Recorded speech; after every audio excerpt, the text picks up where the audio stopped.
जय Hind everyone. Shri Ram public school के 2021-22 के नए सत्र के ऑनलाइन क्लास में आपका स्वागत है। मैं साधना द्विवेदी। आज मैं आप लोगों को संस्कृत पढ़ाऊंगी। तो सबसे पहले मैं आप लोगों को संस्कृत की किताब के बारे में बता देती हूँ। ये देखिए, ये आप लोगों की संस्कृत की किताब है जिसका नाम है पल्लवी भाग 3। और इस संस्कृत बुक के लेखक जो हैं उनका नाम है रामपाल भारद्वाज। इस संस्कृत बुक में टोटल 12 चैप्टर्स हैं, यानी पूरा 12 पाठ हैं आपके। तो सबसे पहला पाठ जो है वो है वंदना। वंदना यानी प्रार्थना। दूसरा है कर्ता कारक, प्रथमा विभक्ति। तीसरा है कर्म कारक, द्वितीय विभक्ति। चौथा है करण कारक, तृतीया विभक्ति। पांचवा है संप्रदान कारक, चतुर्थी विभक्ति। छठा है अपादान कारक, पंचमी विभक्ति। सातवां है संबंध कारक, षष्ठी विभक्ति। आठवां है अधिकरण कारक, सप्तमी विभक्ति। नौवां है संबोधन कारक, संबोधन विभक्ति। और 10वां है सदुक्तयः, सदुक्तयः यानी अच्छे वचन। 11वां है कच्छपा सस्कश्च यानी कछुआ और खरगोश। और 12वां है संयमस्य दिनचर्या, संयम की दिनचर्या। तो ये आपकी संस्कृत की किताब के 12 चैप्टर हैं। आज मैं आप लोगों को संस्कृत का पाठ 1 यानी प्रथमा पाठा पढ़ाऊंगी, जो कि एक वंदना है। प्रथमा यानी पहला, पाठा यानी पाठ। तो ये आपका प्रथमा पाठा जो चैप्टर है ये क्या है? वंदना है। वंदना यानी प्रार्थना, जिसे आप हिंदी में प्रार्थना कहते हैं और इंग्लिश में प्रेयर कहते हैं। तो संस्कृत में जब भी आपको पाठ डालना होगा तो आप क्या लिखोगे? प्रथमा पाठा। इसके बाद देखिए श्लोक। ये सबसे पहले इसमें आपके बुक में 2 श्लोक दिया हुआ है। पहला श्लोक है सर्वव्यापक सर्वज्ञ सर्वशक्ति समन्वित अति सुंदर देवेश नमस्ते जगदीश्वर। ये एक श्लोक हुआ। और दूसरा श्लोक है नमामि ईश्वरं पूर्वं ततः श्रेष्ठान् नमाम्यहम् काले करोमि कार्याणि पठनं क्रीडनं तथा। ये दूसरा श्लोक है।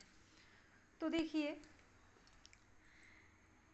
संस्कृत पढ़ने के लिए आपको जो शब्द हैं उन्हें 2 भाग में तोड़कर पढ़ना होगा, तभी आप उसे पढ़ पाएंगे।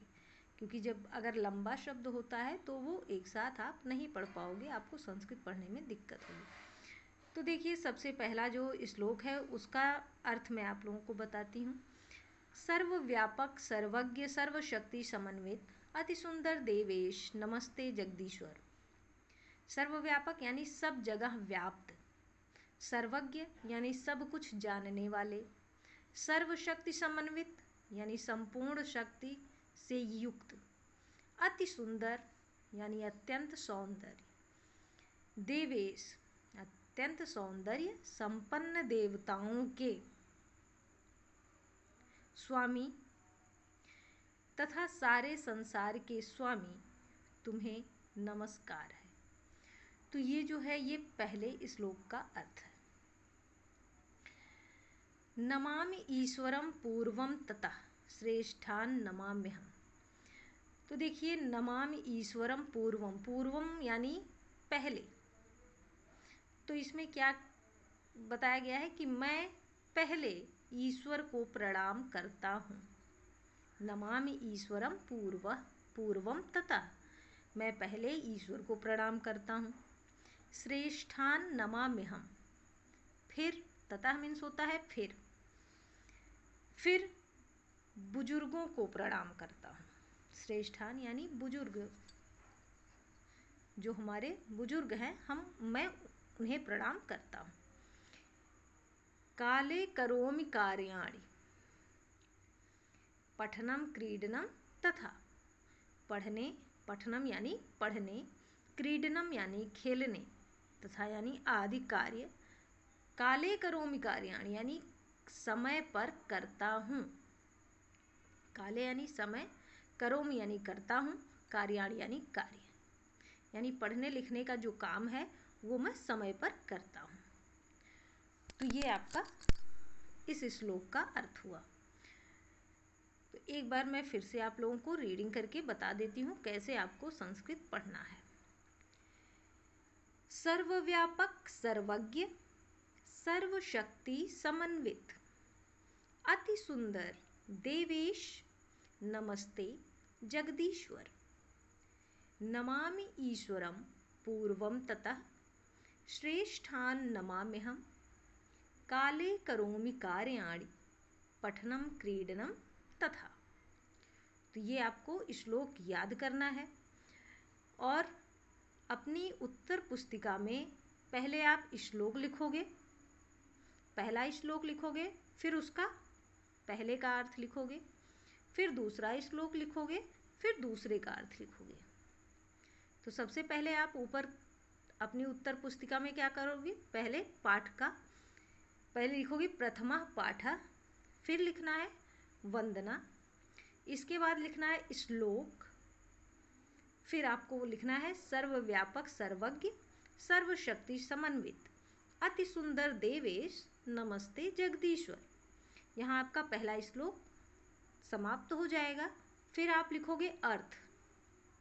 तो अर्थ में आप लिखोगे सब जगह व्याप्त, सब कुछ जानने वाले, संपूर्ण शक्ति से युक्त, अत्यंत सौंदर्य संपन्न देवताओं के स्वामी तथा सारे संसार के स्वामी, तुम्हें नमस्कार है।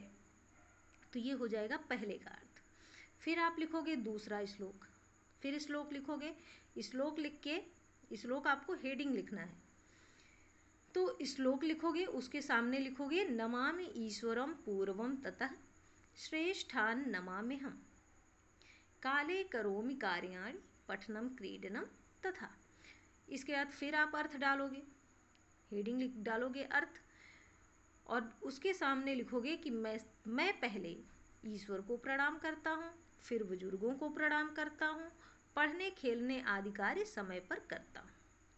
तो इस तरीके से आप लिख करके कंप्लीट करेंगे और आपका ये पहला पाठ कंप्लीट हो जाएगा। उसके बाद आप इस श्लोक को याद कर लीजिएगा और इसके अर्थ को भी समझ लीजिए। तो ये पाठ यहीं पर समाप्त होता है। धन्यवाद।